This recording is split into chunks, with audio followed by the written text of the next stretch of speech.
Last week, I went over some of the DC Comics sales numbers for May of 2022, and they look absolutely terrible. But when you really dig into the details and you see what some of these people, specifically the group editors from DC Comics, have done to destroy some great characters, some great ideas, you just have to ask yourself, why are they still at DC Comics? How can you fail this much and get so many opportunities?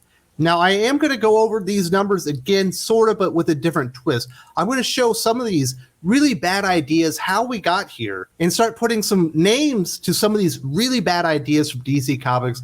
We're going to start out with some of the Batman stuff that isn't working, and then we're going to go hit the Justice League and the other 2/3 of the Trinity, which are just in terrible shape, and really highlight the monumental failures going on at DC Comics right now. We looked at the big picture. Now let's start looking at things a little bit more specific. I do want to give a shout out to Comic Book Revolution. That's the site that actually compiles this information in these types of lists and breaks these titles down by the heroes and stuff like that. Now, these are all based on the top 200 sales for May of 2022.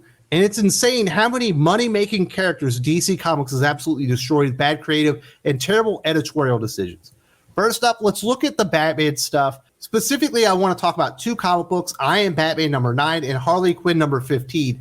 These books are edited by group editor Ben Abernathy and editor David Wielgosz. We do know that Ben Abernathy was promoted to executive editor, so he got promoted out of this.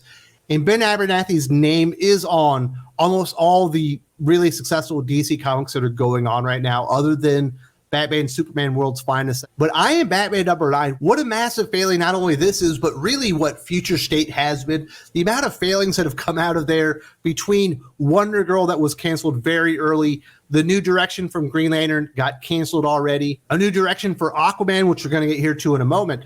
Future State has been a failure on so many levels, it's not even funny. And I Am Batman #9, Jace Fox coming into his own as Batman under John Ridley. John Ridley is not specifically known as a very good comic book writer. In the past, he's done some work on The Authority. It wasn't very good work on The Authority, and his work on I Am Batman has been less than stellar. I guess they decided that the reason Jace Fox wasn't getting over as Batman was because he was in Gotham, so they moved him to New York, and it hasn't helped. Because this is a terrible idea. There's already a Batman in the DC Comics universe. His name is Bruce Wayne. And I imagine they will blame it on, well, the fans are just racist. They're not ready for a black Batman. No, that's not it. There is a Batman. He's fully established. Why would they waste their time on a new Batman unless it was Batman Beyond, which is in the future? The idea of incorporating a new Batman in the DC Comics universe with no motivation what to speak of actually wanting to be Batman. He seems to not like Bruce Wayne. Is that his motivation? I want to be Batman because I don't like Batman? Whatever. But that even pales in comparison to the massive failure that is Harley Quinn. I know DC Comics would like you and I to believe that Harley Quinn is a massive moneymaker. This character is absolutely enormous. Everyone loves Harley Quinn. Yes, everyone loved Harley Quinn back in the day when the character was fully fleshed out and we knew what her motivations and who she was, but she got so popular as a cosplay character that they decided that Harley Quinn couldn't be a villain anymore, so the character needed to be redeemed. And what are we on? Year number 7 of trying to redeem the character and turn her into an anti-hero, and we have this massive failure. A brand new issue of Harley Quinn sitting down at number 140. And putting a hack writer like Stephanie Phillips on the character certainly doesn't help. How Stephanie Phillips continues to get work at DC Comics is beyond me. Has she written one comic book that has made them money yet? It feels like everything that she touches turns to shit and just loses the company money, yet they continuously give her opportunity after opportunity after opportunity. I Am Batman #9 and Harley Quinn 15 are so bad that Batgirls is outselling them. Conrad is outselling John Ridley on Batman, and Conrad is outselling Stephanie Phillips on Harley Quinn, what is supposed to be one of the biggest moneymakers in all of DC Comics. How can you fail this much? How can Stephanie Phillips continue to be on the title? It is befuddling that they could even come up with these situations, but you see it across the line. It's just terrible decision after terrible decision. They have no creative direction or idea of what they're going to do to make these characters important. And of course, we just got the reveal this week that Harley Quinn's now a member of the Justice League, but the character doesn't sell because they've ruined everything that was cool about her. No one likes Harley Quinn anymore. They have flushed so much money down the toilet, it's not even funny at this point. Now let's go over a look at some of the Justice League titles Here we've got Justice League versus Legion of Superheroes number 3 of 6. The group editor for these books is Paul Kaminski. The editor is Michael McAllister. How has it taken them so long to get rid of Brian Michael Bendis? He tanked the sales of Superman. There were never sales on Legion of Superheroes. He had a Batman-Superman event called Event Leviathan that dropped out of the top 50 on issue number 2. If you would have told me 3 years ago that DC Comics could produce a Justice League versus Legion of Superheroes 6-issue miniseries and it not be one of the best sellers in the industry, I would have told you you were crazy. But somehow DC Comics has just destroyed the reputation of the Legion of Superheroes at this point. They even tanked sales of the Justice League under Brian Michael Bendis. Nobody wants to read a Brian Michael Bendis story. Naomi, his original character, I think is at like 150. The sales for Bendis at DC Comics are abysmal. They've been abysmal. Why is he still writing comic books? But look at the other bigger failure, Aquaman number 4. This one actually dropped out of the top 200 altogether. That means it's likely shipping less than 12,000 copies for one issue. That is insane. Now, Aquaman is certainly not the best-selling member of the Justice League or solo title in the DC Comics universe, but it's never been this bad. But the creative direction for Aquaman in the lead up to it with the Black Manta story and the Aquaman the Becoming story were so atrocious, people never even considered supporting Aquaman. The ascension of Jackson Hyde to the mantle of Aquaman after Arthur Curry decides to be a stay-at-home dad. I'm not joking that. That's what DC Comics told people they were doing with the character. Aquaman was a $1 billion movie. He might not be the best-selling comic book character, but you would think they would take the character seriously and do something cool with him, rather than making him a support character in the Aquaman series as they try and elevate Jackson Hyde up to Aquaman status so they can make the JLQ. All of those characters have failed. Even John Kent, which is still ongoing, dropped outside the top 50. I'll get to that here in a second.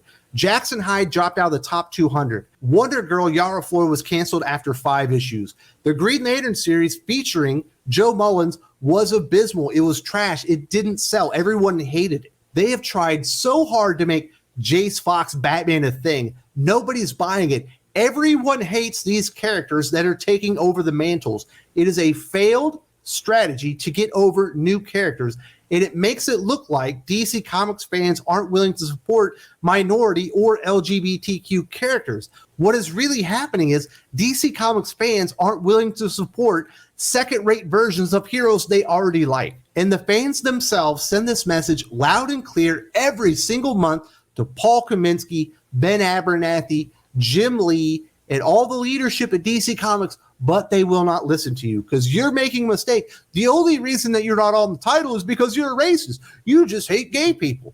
No, I hate second-rate, lame-ass versions of the good heroes, and the numbers speak for themselves. I'm not the only one. You're not the only one. Everyone feels this way, yet DC Comics continues hurling down this terrible strategy of just hemorrhaging readers and driving people away. And it's not just characters like Jace Fox, fake Batman, or Jackson Hyde, fake Aquaman. When you look at Superman, the amount of damage they have done to Superman is just, it's shocking. They want John Kent to be the Superman, so they jettisoned Clark Kent off to Warworld so he could be Hulk in Planet Hulk, I guess. There is no ongoing title that has gotten more publicity out of DC Comics and more opportunity to become big than Superman, Son of Kal-El. Superman is the best-selling American comic book character in history. He's one of the best-selling fictional characters in the history of publishing. This guy can't sell in the top 50 anymore. It dropped right out after the big reveal, and it just continued to drop. Because Tom Taylor's not telling a Superman story. He's telling a Jay Nakamura loves John Kent story, and the superheroics and the fun things that people come to the comic book for just take a back seat. But that obviously pales in comparison to the damage they've done to Action Comics. Who thought sending Clark Kent, the established Superman, off to another planet to have him fight like in the pits as a gladiator was a great idea? I think the story is good. I think it's compelling. I think it's executed very well. But obviously, Superman fans don't like the concept. But DC Comics and editors like Paul Kaminski are so full of themselves, they can't admit when they've made a mistake. How many times are we going to see Paul Kaminski's name come up with these terrible takes on characters that have driven comic book readers away. Oh, you're going to see it more because this dude is overseeing all of the worst ideas in all of DC Comics.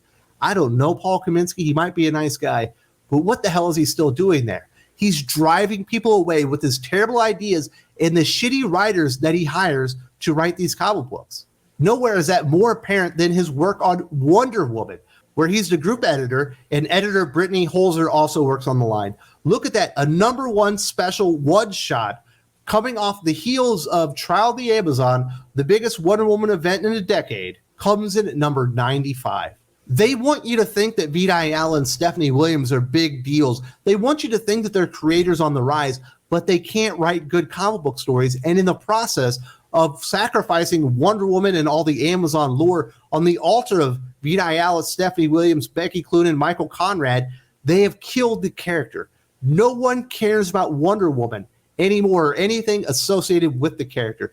This is the most important female character in the entire comic book industry. This is one of the most important female heroes in all of fiction, in the entire world, and they can't put out a comic book anyone wants to buy. Nubia Coronation Special #1, number 95, and Wonder Woman 787, Conrad, Michael Conrad, Becky Cloonan has dropped out of the top 100.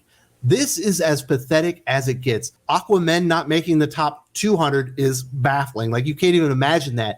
But Action Comics coming in at number 100 and Wonder Woman 787 coming in at 102 under the watchful eye of Paul Kaminski is just, it's flabbergasting. You can't imagine that these numbers could even happen. Yes, DC Comics is having a hard time connecting with fans. They're not hot right now, but they are so cold it's not even funny. People want to make excuses for DC Comics and tell you, oh no, everything's good, everything's selling great, it's all selling like hotcakes. It's not. There are big time issues. If they didn't have Bruce Wayne Batman, they would be so fucked. I wouldn't be surprised if they went out of business or stopped publishing within a couple of years. As I mentioned, I don't know Paul Kaminski. I know he got a raw deal. About 6 or 7 months back, there was a guy named Mike Cotton. He was announced as the new Superman group editor. And he immediately quit. And Paul Kaminski got elevated because I guess he was the guy that was there. But he's the guy that's still in charge of all the Superman stuff, the Justice League stuff, and the Wonder Woman stuff. That seems like a lot of work, but I imagine he's being compensated well for his time and his efforts, but he's not making them any money. He's driving people away. Why are DC Comics continuing to employ Paul Kaminski? Is he an enormous David comic books? Does he bring any fans with him? No, he's got a Rolodex of terrible comic book writers. He's got a whiteboard full of terrible ideas for Superman and Wonder Woman and Aquaman that are driving people away. You and I would never be allowed this kind of leeway to just destroy the business that was hiring us. Sure, we might not be the best performer in our office or in our business or whatever, but as soon as we start costing them money or maybe costing them customers, we would be shown the door. I don't understand what's going on at DC Comics, but it's clear they've ruined so many characters. They've had so many bad ideas. They've destroyed Superman. They've destroyed Wonder Woman. They've destroyed Harley Quinn, who you and I are supposed to believe is the most important character that's the biggest moneymaker outside of Batman. She's not. No one gives a shit about those characters anymore. And guess who's in charge of almost all of them? Paul Kaminski, although Ben Abernathy obviously is in charge of Harley Quinn. But Ben Abernathy's ideas and execution for Jace Fox have absolutely failed. John Ridley was a terrible choice. I know we got some Oscar buzz with 12 Years a Slave and whatnot, but that's not a fucking comic book. That's not a Batman story. And he's proven time and time again incapable of doing anything at DC Comics that can make them money. He's only lost them money. What are DC Comics going to do? When are they going to take comic books seriously? When are they going to start firing some of the people that are just failing so epically? Every time I see these numbers, it's just mind-blowing to me that DC Comics could let themselves, one, get to this point, and then two, do nothing to try and fix it. Several months back, Tom Taylor, the writer of Superman Son of Kal-El, was out there bragging about how people were wrong and the sales for Superman Son of Kal-El were actually really, really good. It turns out that has not been the case. The sales have actually gotten worse and worse. He's not talking about it anymore. And as they say, he who laughs last, laughs the loudest. Definitely check this out if you want to laugh at Tom Taylor.